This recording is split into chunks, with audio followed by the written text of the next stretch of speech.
If you finally want to learn a language, you're in the right place. Hey everybody, my name is Maddie and I make language-related videos.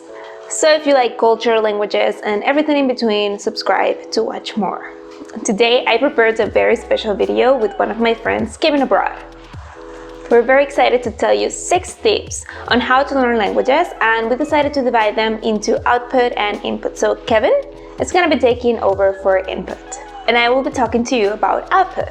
Hello everyone, so let's get started with the first input tip. So the first thing that I recommend is whatever you do in your native language, try to do it in your target language. I know you're going to think he's going to tell us watch a TV show or film in your target language, but it's not just that. If you have any hobbies such as online shopping or maybe cooking or playing video games, try to do that in your target language. You kind of have to be creative with this. If, for example, online shopping is your thing, what you can do, for example, is to try to read the reviews in the target language. If you enjoy playing video games, just switch the video game in your target language. I know it's something that can be a bit intimidating, especially if you haven't reached a high level in your language, but once you've reached at least a high beginner or low intermediate level, then it's definitely something you should start doing, even if you do it progressively, and as time goes on, it will get much easier to do that. In terms of the kind of things you can do in your target language, the sky's the limit really, you just have to be creative.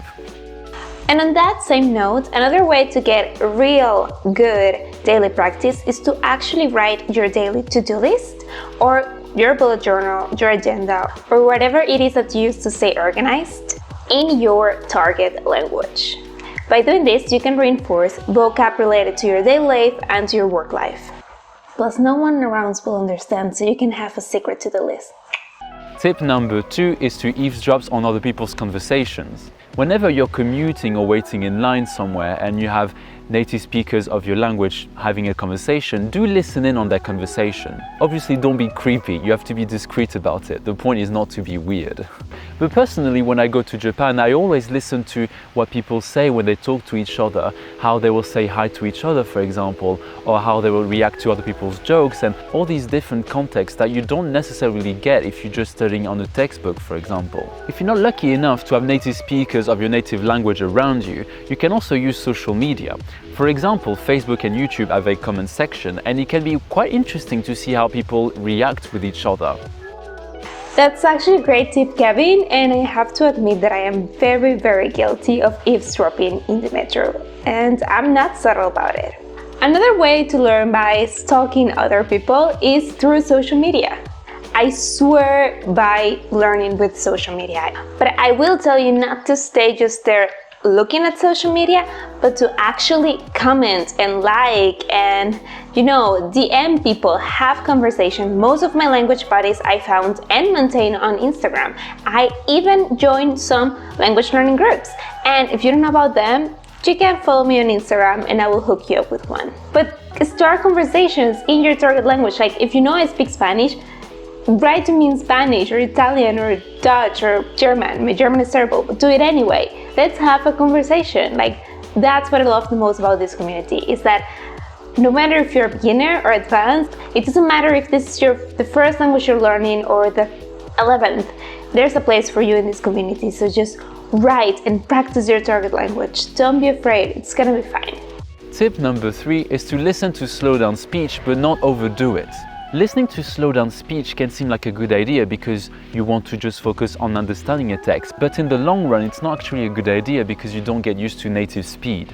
So that means that in real life, if you use to slow down speech, you won't actually be able to comfortably understand native speakers. So it's important to also use normal speed material as early as possible, and even more so when you reach intermediate level in your language. I know it can seem a bit intimidating because it forces you to step out of your comfort zone, but language learning is all about stepping out of your comfort zone. And don't feel discouraged at the beginning if it feels too difficult. It is something that gets easier as you do it. And to be honest, the point of listening is not to actually understand every single word, but rather to understand the gist of what's being said. And if you have access to a transcript of the listening, you can write down the words or phrases that you think are useful and then learn them because you will have encountered them in context. Last but not least is basically what I'm doing right now, and it is talk to yourself. Okay, so this is probably the #1 way to get rid of language learner shyness. if that's a thing. If it's not, we're gonna start naming it that way.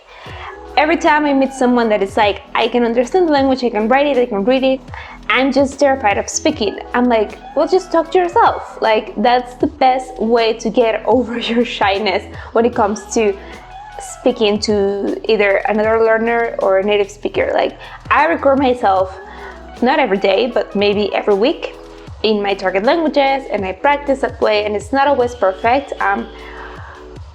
But it really helps me to get over my shell and start feeling comfortable in the language. And I've done this mostly with Italian, and that's the language that I speak most confidently, even though I don't speak it perfectly. And if you want to take it to another level, give it to your tutor, friend, language buddy, spouse, I don't know, to the person that speaks your target language, and let them correct you. And this way, oh my gosh, this is the best practice you can do. And don't just like be like, oh, thanks for the corrections. Like, actually look into them and see where you can improve, okay? And this is all for today. Thank you so much for watching this video. I hope you enjoyed this conversation with me and Kevin. If you're not subscribed already, then subscribe and go check out Kevin's channel. Thank you for tuning in, and I'll see you later. Bye.